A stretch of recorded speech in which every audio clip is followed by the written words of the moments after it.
Mkoa wa Geita unaendelea kupiga hatua kubwa katika sekta ya afya kutokana na uwepo wa madaktari bingwa pamoja na vifaa vya mionzi ambavyo vimekuwa kichocheo kikubwa katika utoaji wa huduma bora kwa wananchi. Hayo yamebainishwa na mganga mkuu wa mkoa wa Geita, Daktari Omari Sukari, alipowasilisha taarifa yake mbele ya kamati ya kudumu ya Bunge ya Afya na Ukimwi. Amesema kuwa ongezeko la huduma na ubora wa matibabu limechangia kwa kiasi kikubwa maendeleo ya sekta hiyo mkoani humo. Kwa upande wake, mkuu wa mkoa wa Geita, Mheshimiwa Martin Shigera, amesema mafanikio hayo ni matokeo ya ushirikiano mzuri kati ya kamati hiyo na viongozi wa sekta ya afya katika kuhakikisha wananchi wanapata huduma bora. Naye mwenyekiti wa kamati hiyo, Hassan Mtenga, amepongeza juhudi za wakuu wa idara pamoja na waziri wa afya kwa kuwa wasikivu na kuchukua hatua madhubuti za kuboresha huduma za afya hapa nchini. Elia Jackson Lupembe, hii ni News Update Media.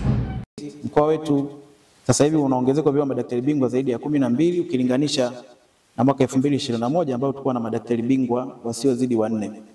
Hali ya upatikanaji wa bidhaa za afya kwa sasa hivi inaridhisha, iko angalau kwa 90%. Najuaga Mheshimiwa Mwenyekiti, mara nyingi hizi asilimia zinaletaga ukakasi, lakini hali kweli hata tukipita kwenye mikutano mbalimbali tunaona wananchi wakiendelea kupata huduma hizi na malalamiko yamepungua kwa kiasi kikubwa. Kwa angalau inajiridhisha kwamba hali ya upatikanaji wa dawa ni kwa asilimia kubwa. Lakini kwenye upande wa fedha tulizopokea kwa miaka miwili ya fedha 24-25 na 23-24-25 ni bilioni 13 kwenye eneo la dawa na vifaa tiba. Upatikanaji wa huduma za mionzi, Mheshimiwa Mwenyekiti, tunashukuru vile vile serikali. Kwa mwaka 2021 mkoa wetu ulikuwa na jumla ya mitambo ya mionzi kwa maana ya mashine isiyozidi 4 na zote zilikuwa ni X-ray. Lakini mpaka leo tunazungumza, Mheshimiwa Mwenyekiti, tuna jumla ya mashine za mionzi 20, ndani yake kuna X-ray karibu 17, lakini vile vile tuna CT scan 1-2 kwa maana hospitali ya rufaa ya mkoa pamoja na ya kanda, na vile vile tuna mashine ya MRI 1 ambayo iko kwenye hospitali yetu ya kanda Chato. Kwa hiyo tumepiga hatua sana. Sasa hivi wananchi hawatembei umbali mrefu kwa ajili ya kutafuta huduma za mionzi. Kwa hiyo wanazipata kule ambako wapo, na paka kwenye vituo vya afya kuna baadhi wamepata mashine hizi za mionzi. Kwa hiyo tunaendelea kuishukuru serikali kwa hatua hiyo. Lakini kwenye huduma ya afya ya uzazi na mtoto tumeona ongezeko vile vile la wajawazito wanaojifungua kwenye vituo vyetu.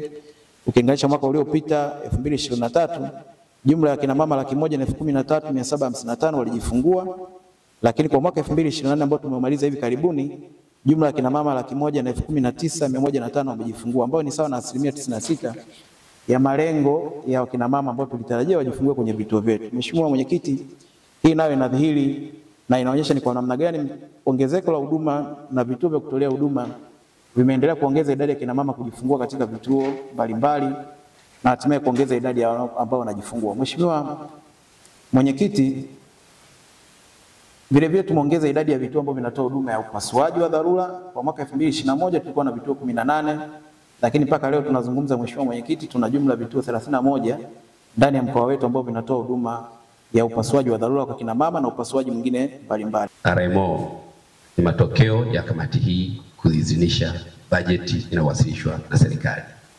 Mwenyekiti, tunawashukuru sana na tunapongeza sana kwa sababu bila kamati hii kuishawishi bunge lipitishe, na imani haya yaliyosemwa yote huenda yasingetokea. Tunashukuru sana kwa niaba ya wananchi wa mkoa wetu wa Geita. La pili, Mheshimiwa Mwenyekiti, tunamshukuru Mheshimiwa Rais Dr. Samia Suluhu Hassan kwa sababu bunge linapopitisha budget, kazi ya serikali sana kutafuta zile fedha.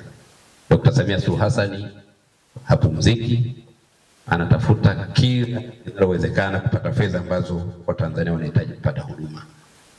Mkoa wetu ni mkoa mpya, tulianza mwaka 2012, tuna miaka kama 13.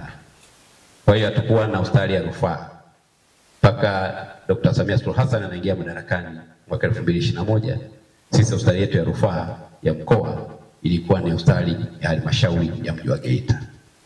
Kwa hiyo madaktari ambao walitakiwa kutoa huduma kwenye hospitali ya rufaa walikuwa kwenye hospitali yetu ya halmashauri.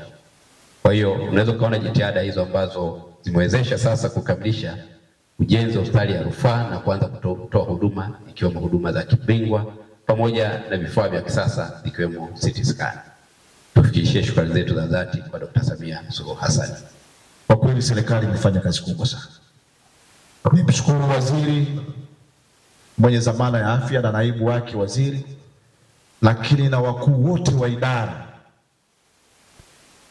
Tuna kila sababu sisi ya kuwapa pongezi na kuwashukuru sana. Kazi yetu sisi kama kamati, leo tumetembelea kwenye hii miradi, kazi yetu ni kuishauri serikali. Lakini tunashukuru kamati hii, kwa kweli kila tunapoishauri serikali, basi rais wetu amekuwa mwepesi sana kwa kusikia kwamba kamati yake inashauri nini.